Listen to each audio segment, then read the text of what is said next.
This video will show you how to replace the headlamp assemblies on a GMC Sierra 2500.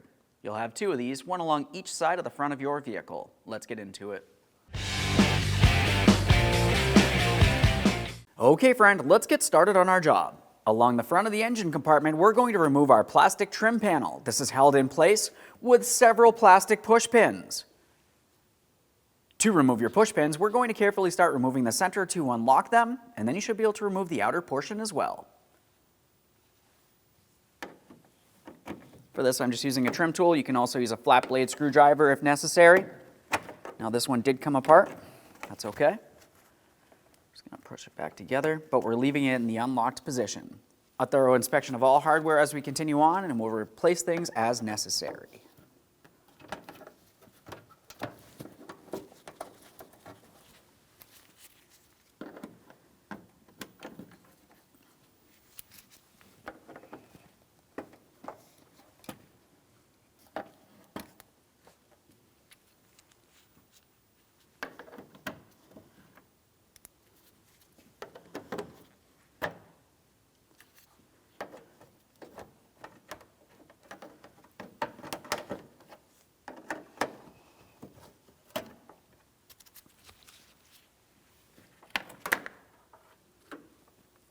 Now that we have that panel removed, let's make our way to the corner of the grill. You have a 10mm bolt. We can remove that. Continuing on, we have two 10mm headed mounting bolts across the top of the headlamp assembly.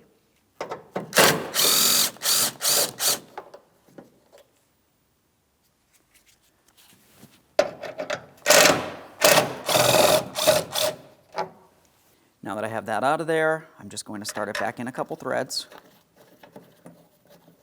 Now let's make our way down to the front wheel well.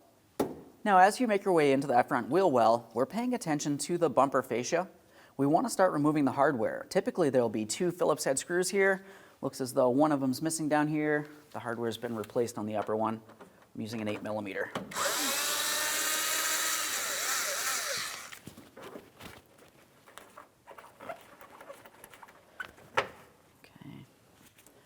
Of course, you'd want to remove the pair.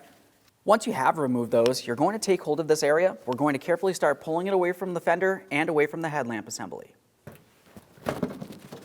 There we are. Now that we have that dislodged, we're going to have a look inside this area.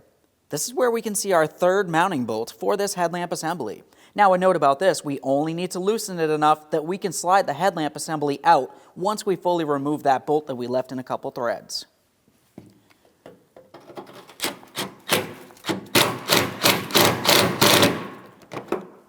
That should be good. Holding on to that headlamp assembly, we can move it around. We're going to remove that mounting bolt we had started in.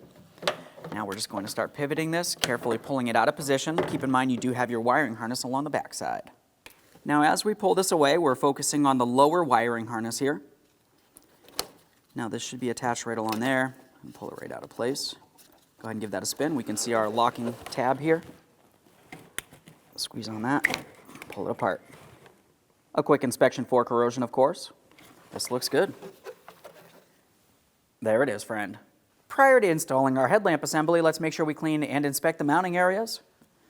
Along the outboard side, we had the mounting bolt that we left loose over in this area. Just going to try to clean along the body of the vehicle. Now here's one area that we hadn't seen before. This is an area that the headlamp assembly has a small tab that slides into, so we just want to make sure it's not broken or damaged in any way. This looks good. Make our way up. We have the areas for our mounting bolts. Everything looks good here. So let's prepare to install that headlamp assembly. Now as we go to install that headlamp assembly, let's just have a quick look along the back side. Down along the bottom corner, we have the area that slides into the plastic tab that I had shown you. We have the area for the electrical connector. On the far side, this is the area that slides over the mounting bolt that we had left loose in the body of the vehicle. Aside from that, as you look up along the top, this is where you're going to find the alignment point. With all that said, let's start with the electrical connector. As far as the electrical connector, let's make sure we have the locking tab facing down. Just line that up, press it in. There we are. Make sure that's secured in place. Now that we have that connected, let's continue on with the installation. As we bring this over close to being in position, we're going to find that we have to carefully pull away on the grill. We're going to slide the inboard side into position. We have to keep it loose. We're not putting in any bolts yet because we also have to make sure the outboard side is slid in and behind the bolt head. Right in here. Now we're paying attention along this side, trying to get it aligned. Just a couple light taps here. We'll start in our upper hardware.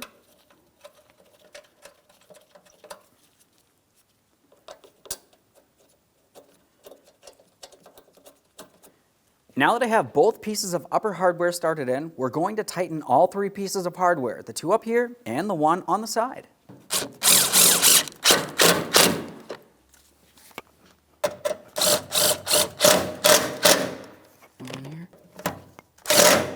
Now the headlamp's fully mounted. We'll continue on with the bumper fascia.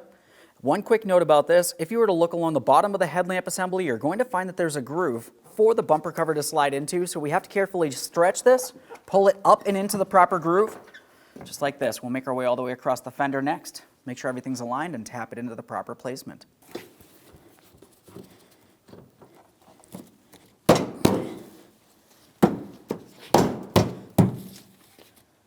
Now we have the area along the side of the bumper fascia that we want to install our mounting bolts. Our application only had one bolt here. Make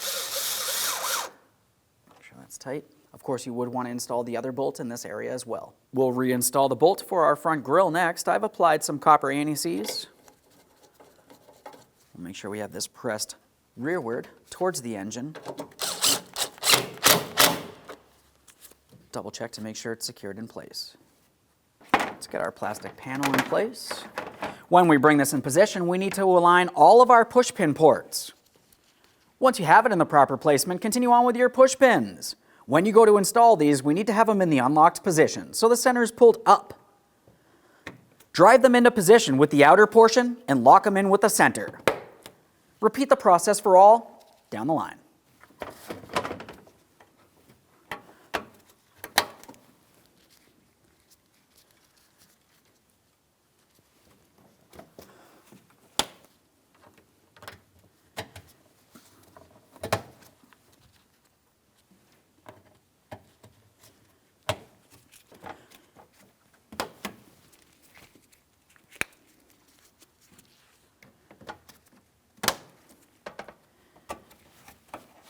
Double check to make sure that's secured in place. Okay, friend, we finished our installation. The next thing you want to do is test the functionality. Thanks for watching. Now we're going to get the vehicle ready to aim the headlights. Start with the tire pressure, making sure all 4 tires are set at the appropriate pressure. Remove any excessive weight that's not normally in the vehicle. Find a wall that you can drive up to where the ground is level. Measure 25 feet away from that wall and mark the ground. Drive your vehicle up to that mark. With the headlights off, look for the center dot in the headlight lens. Measure from the ground to that center dot. You can use a ruler to help you out. Transferring that measurement to the wall, making a mark with some tape. On the driver's side, measure down 4 inches, putting another piece of tape. For the passenger side, you only need to measure down 2 inches. Now turning the headlights on, it is easier to do this at night or in a dark area. Locating your headlight adjuster and using a Phillips head screwdriver, turn your adjuster one way or another to bring the headlight up or down.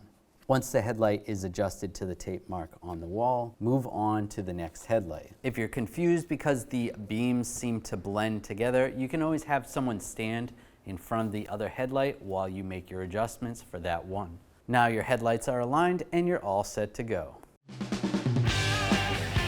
When only the best will do, demand TRQ. The only company that lets you view before you do. TRQ is committed to offering the highest quality aftermarket auto parts that are engineered for peace of mind. Thanks for using and viewing with TRQ.